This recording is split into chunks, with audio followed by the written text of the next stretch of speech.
Matatapos na naman ang taon, kaya bulit nating balikan ang mga hakbang na ating isinagawa para sa ganap na pagbabago ng ating sarili at higit sa lahat ng bayan. Ako po si Aljo Bendijo at ito ang espesyal na ulat ng mga pangyayari sa taong 2016.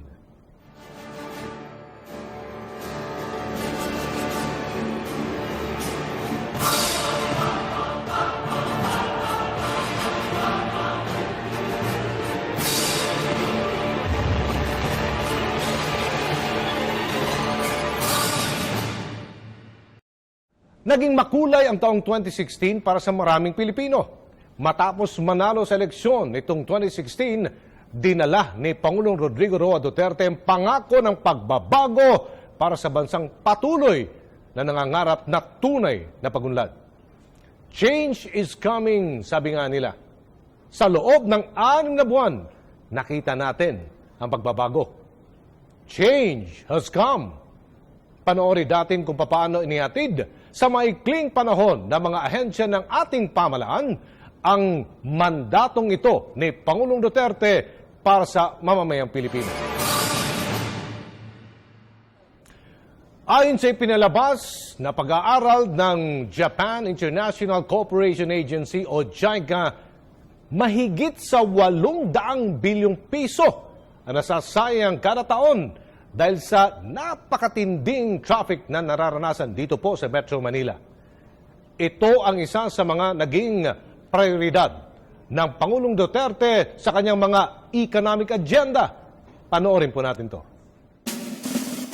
Ayon sa datos ng Japan International Cooperation Agency o JICA, umabot sa 2 bilyong piso ang productivity loss ng Pilipinas araw-araw dahil sa napakalalang traffic. Mula sa 45 minuto hanggang sa 2.5 oras ay tinatagal ng biyahe ng isang commuter araw-araw sa Metro Manila. Sa huling tala ng Philippine Statistics Authority noong taong 2015, umabot na sa humigit kumulang 13 milyon ang populasyon sa Metro Manila. Dahil sa nakaambang na mga problemang ito, binuo ng Pangulong Rodrigo Duterte ang Interagency Council on Traffic o IACT na binubuo ng Department of Transportation, Metro Manila Development Authority, Philippine National Police Highway Patrol Group at Department of Public Works and Highways. Kaya naman, isa sa mandato ng IACT ay ang pagpaplano ng transport at traffic management sa Metro Manila. Sinimulan ng IACT sa pangunguna ng MMDA noong Oktubre ang No Window Hour Policy sa ilalim ng Unified Vehicular Volume Reduction Program o ng Number Coding Scheme na tatagal hanggang sa Enero sa susunod na taon. Ito ay para sa mga pribadong sasakyan, no, na nadagdagan yung kanilang pagbabawal sa kalye, lalo sa major roads. Ipinatutupad na ito sa 18 pangunahing kalsada at sa 3 lungsod sa Metro Manila, ang Makati, Las Piñas at Mandaluyong. Ito ay ang pagbabawal sa mga sasakyan na bumiyahe sa nasabing mga lansangan mula alas 7 ng umaga hanggang alas 8 ng gabi, depende sa huling numero ng plaka ng sasakyan. Isa rin sa mga hakbang na ginagawa ng MMDA ay ang pagbubukas ng ilang secondary, public at private roads upang madaanan ng mga sasakyan bilang alternatibong ruta.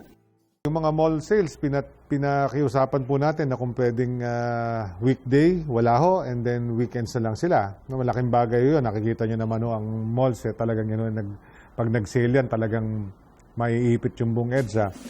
Mas maigpit ding ipinatutupad ng mga pulisiya gaya ng no jaywalking at loading bay sa mga pampublikong sasakyan. Hindi pa ho natin naranasan na bumaba sa 10 minutes ang bilis. Bali bumilis ho ng 10 minutes and more. Magmula ko sinimulan natin yan. Nagkaroon lang ho tayo ng bumaba, which means bumilis lang ho ng 7 minutes nung December 1 and 2, nung pagpasok na ng Pasko. Pero otherwise, we have maintained the 10 minutes faster on EDSA from Monumento to Rojas Boulevard when we started the no window and other schemes that we did. Sidewalk clearing, tuloy-tuloy natin nililinis yung mga sidewalks at tinatanggal po natin yung mga illegal vendors. Nakaka 400 do tayo sa isang linggo, kakatanggal lang yan. And then yung illegal parking, ang campaign po natin diyan sa mga side roads, nakaka-100 po tayo na natatanggal every day. At ang latest po na nagawa namin, yung pagbubukas ng mga major, ng mga public properties, no? Para makatulong bago natin hingiin sa ating mga kababayan na buksan yung kanilang mga kalye, ay napag-isipan ni Secretary Togade, unahin muna yung mga kalye na pagmamayari ng gobyerno. Yung paghigpit sa mga motorcycles, no? Motorcycle lanes. No? Gumugulong na nga ang planong emergency powers para masolusyonan ang malalang traffic. Pero sa huli, nakadepende pa rin sa disiplina at pagsunod sa batas ng mga motorista at pagtatagumpay ng mga proyektong pampubliko. Itong mga hakbang na to ay para lang not really to solve traffic, pero to reduce traffic. Ang importante ho talaga, disiplina. Disiplina ng mga tao, kusang loob na magdisiplina. Hindi ito disiplina na para sa gobyerno, para sa ating lahat. Kasi alam na natin, nandyan na yung traffic. Alam na natin, kulang ang kalye, ang daming sasakyan. Konting galaw mo lang, konting hindi pagsunod sa batas, talagang gugulo at talagang magkakatraffic.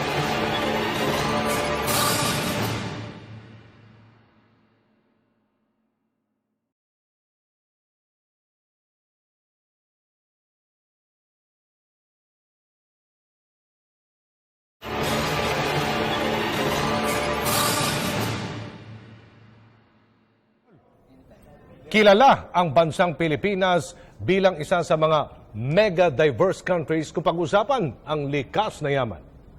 Mula sa malawak nating mga kabundukan, kagubatan at katubigan.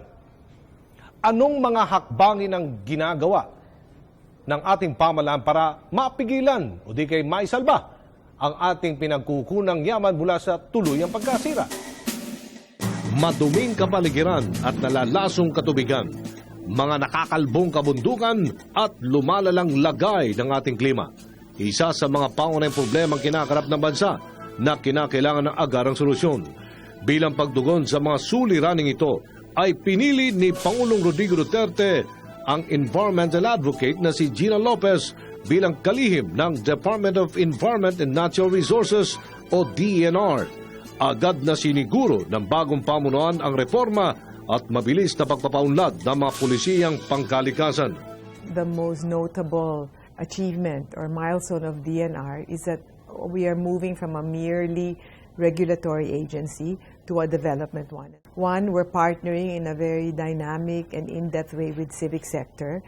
And the second one, we're through NRDC, which is the Natural Resource Development Corporation, are taking on social entrepreneurship as a key way to benefit people's lives.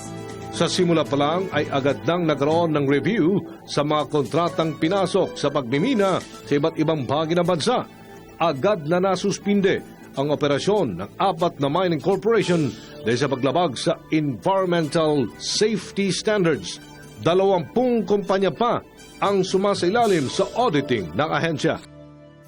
Because we have adopted social justice as the main criterion on which we will do anything, it is appropriately so in this filter that we are deciding on whether mining companies should be suspended or not. And in the process of doing that, we are adopting the rule of law.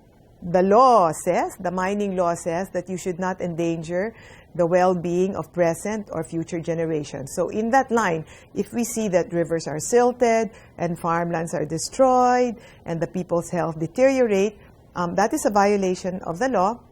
And so then we will just follow. In essence, we're just going to follow the law. The country is rich with minerals. I mean, my God, we're the top nickel producer in the world. If any of the mines will be closed or suspended, we will leave no stone unturned to make sure that those people are well taken care of by proposing an alternative economy.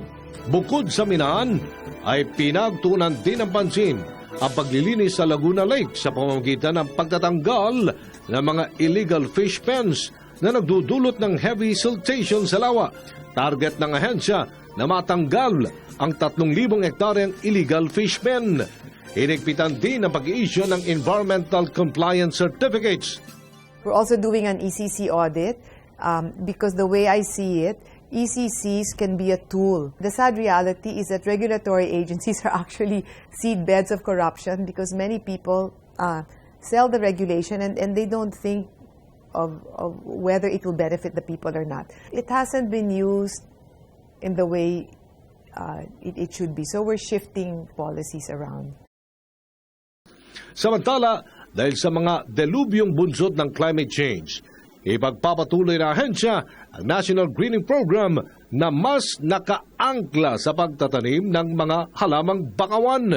The National Greening Program, I want to go heavily into mangroves. Why? Because when Typhoon Yolanda hit, the islands with the mangroves suffered 80% less damage, as in 80. That's spectacular. If we go mangroves, the data and experience shows us that the mangroves will stop the deluge of water and protect our people.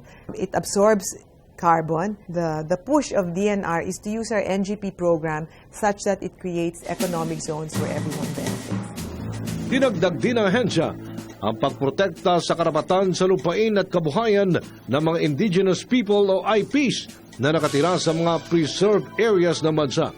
Nilikha kamakailan ni Secretary Lopez ang Special Task Force para sa mga IPs katuwang ang Natural Resources Development Corporation at ang National Commission on Indigenous Peoples.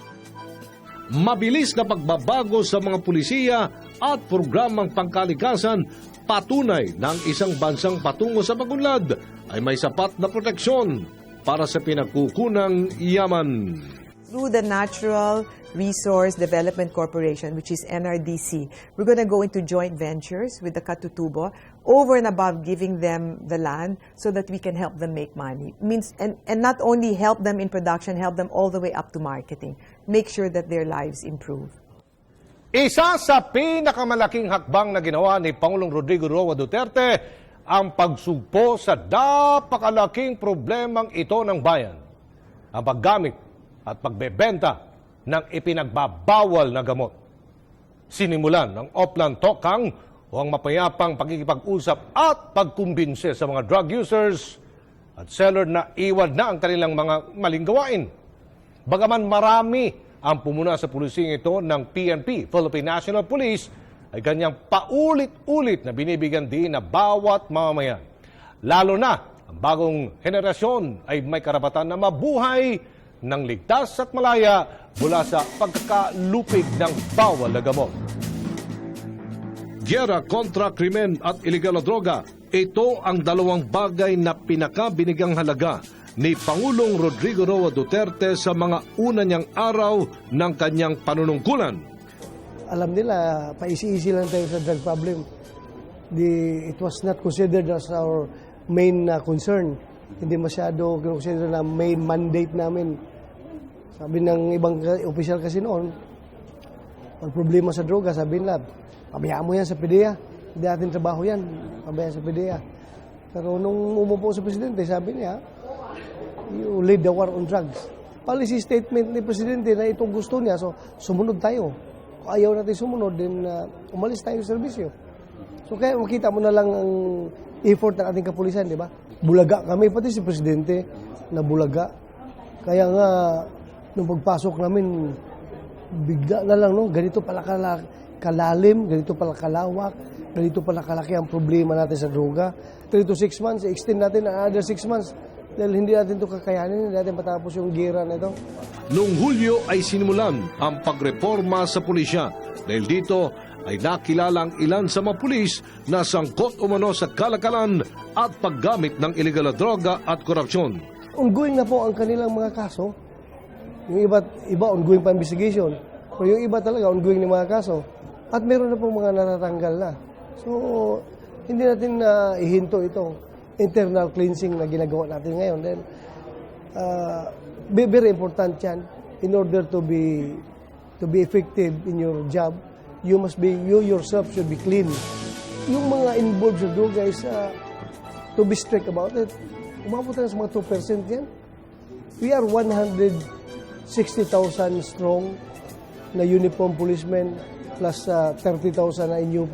Around 190,000 strong. So, 2% of this is, magkano lang? Ilan lang yun? 2%. So, very negligible. Inilunsad din ng PNP ang Oplan Tokhang o ang pangangatok at pagbabahay-bahay para makumbinsi ang mga tulak at gumagamit ng iligal na droga na talikuran ng kanilang masamang bisyo.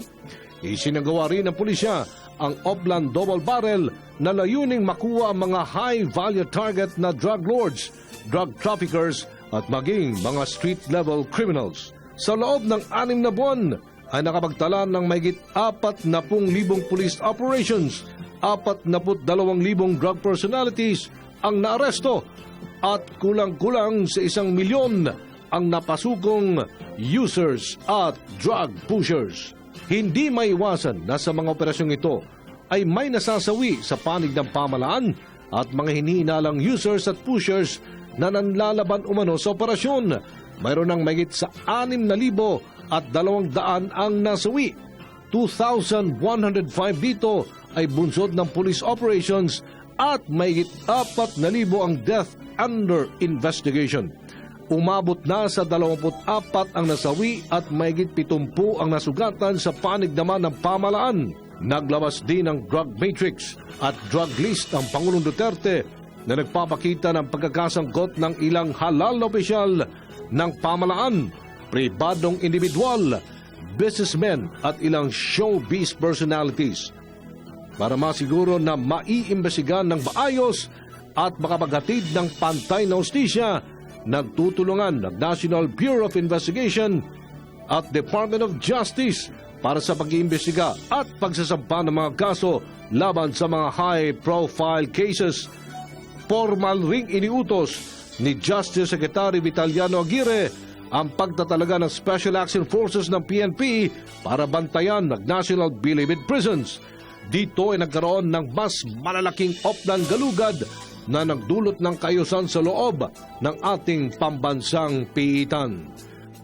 Sa kabila ng kapayapaang dulot ng mga hakbangin na ito ng pulisya, ay hindi rin sila nakaligtas sa ilang mga puna na umabot pa sa investigasyon ng Senado. We just have to work on our job. We just have to do our job. And alam ko naman, yung mga tao na yan, sabihin ko talaga, paprangkahin ko sila, yung ipokrito sila. Kung hindi nila naramdaman yung pagbabago ngayon sa ating kapaligiran. Ipokrito sila kung sabihin na hindi sila nakinabang sa kapayapaan na dulot nitong ating war on drugs. Kagaya nga na sinasaad sa ating saligang batas, tungkulin ng Estado na paglingkuran at pangalagaan ng sambayanan. Panatilihin ang kapayapaan, kaayusan at pangalagaan ng buhay, kalayaan at ari-arian ng sambayanan. I will make sure na the PNP is in good hands pagbaba ko. Gusto kong ma-accomplish yung mission ko, yung aking self-imposed mission na gusto ko pagbaba ko, yung respeto, pagmamahal ng taong bayan sa kanilang kapulisan ay manumbalik. Mas lalong patitindihin namin yung aming trabaho. Magdodouble kami ng effort dahil nga hindi mapapwedeng walang progress yung ating trabaho, di ba? We are not going to sit on our laurels. Kung consider natin ito na success itong nangyari sa atin ngayon, we are winning the war on drugs. Kailangan talagang tapusin natin ito.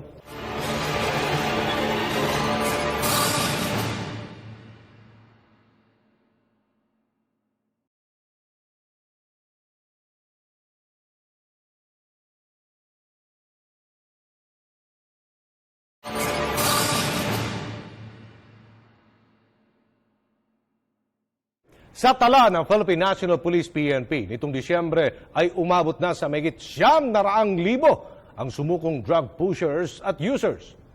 Pinahahalagahan ng Pangulong Duterte ang pagtutuwid ng landas ng mga minsang naligaw dahil sa illegal na droga sa pamamagitan ng pagtatatag ng rehabilitation and reformation centers. Bukod pa dito, ang ilang proyektong layong maproteksyonan ang kalusugan ng taong bayan katulad ng National Smoking Ban at pagsasayos ng serbisyong pangkalusugan ng Pilipinas. Sa puspusang pakikipaglaban ng pamahalaan laban sa droga ay ganun din kaigting ang pagsuporta ng iba't ibang ahensya. Isa na rito ang Department of Health. Kaya naman puspusan ang pagkilos ng Department of Health upang maging matagumpay ang proyektong 10,000 bed capacity mega drug rehabilitation and treatment center na itanayo sa Fort Magsaysay, Nueva Ecija. Pinasinayaan ng ating Pangulo mismo kasama ang aming kalihim, Secretary Obial, noong November 29. Ngayon po, kami naman ay umaasa na magtutuloy-tuloy na operasyong ito. Ang original plan dyan ay magkaroon ng accommodation for up to 10,000 residents. Kasama sa naunang plano na yung mga designated staff, namili kami ng rehabilitation personnel. Sila po ay bibigyan ng isang programa na matatawag nating structured, yung tinatawag na therapeutic community. Ibig sabihin niya, napapatakbo ng treatment rehab center, parang nasa loob ka ng military barracks. Parang naman silang nasa military barracks talaga. Kung kakailanganin pa nila ang lampas na 6 na buwan, sila ay i-refer sa halfway home. Magpapatuloy sila sa tinatawag na community rehabilitation para makompleto yung kanilang rehabilitation. Nanggaling sa isang Chinese philanthropist, ang 1 bilyong pisong ginamit pampatayo sa Mega Rehab Center. Kukunin naman sa appropriations ng Department of Health sa susunod na taon ang gastusin sa pasahod ng mga tauhan at maintenance. Hindi lamang rehabilitation ang kanilang isinusulong na proyekto, kundi pati na rin ang prevention campaign laban sa ipinagbabawal na droga. Meron kaming prevention, say no to drugs. Naumpisahan namin yan. Hinihikayat din namin ng ibang sangay ng gobyerno na magkaroon din ng ganitong programa bago sila magsagawa ng mga random testing. Bukod dito, naglunsad din ng iba't ibang proyekto ang Department of Health, gaya ng Graphic Health Warning Law Implementation, Anti-Rabies Campaign, Planong National Smoking Ban, Shame Campaign, kaugnay ng bus, pinahigpit na Oplan Iwas Paputok, at ang National Health Program na kanilang major project. Nang nilaunch namin yung Philippine Health Agenda, ang nauna nang sinagawa sa buong bansa ang pagbibigay ng serbisyo sa tinatawag na check-up for the Philippine Health Agenda, kung saan ang tinarget namin ay hanggang 20 milyong mga Pilipino, mga mahihirap po sila sa buong bansa na mabibigyan ng serbisyo base sa pagbisita sa kanila ng mga pinakalat naming medical teams kasama namin local government units. Samantalang patuloy ang paglaban sa pinagbabawal na droga ay tinataguyod din ng ahensya na makikipagkapit-bisig para sa ligtas at malusog na Pilipinas sa hinaharap. Sa nakaraang Social Weather Station Survey, nakakuha ng positive 63 rating ang Pangulong Rodrigo Roa Duterte sa buong bansa. Masyado pang maaga kung babasahin ang kahulugan ng mga numerong ito. Pero maaari nating sabing suportado ng nakararaming Pilipino ang mga programang inilulunsad ng kasalukuyang administrasyon. Isang pahiwatig din ito na nakasalig tayo sa positibong pamamalakad. Pinatunayan ng ating kasalukuyang liderato na kaya nating makamit ang pagbabago ng tama. Pagbabagong kayang gawin sa mabilis na panahon. Change has come and more changes are coming.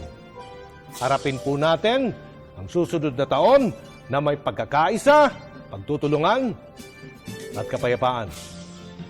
Ako po inyong lingkod, Aljo Bendijo, manigong bagong taon, Bansang Pilipinas.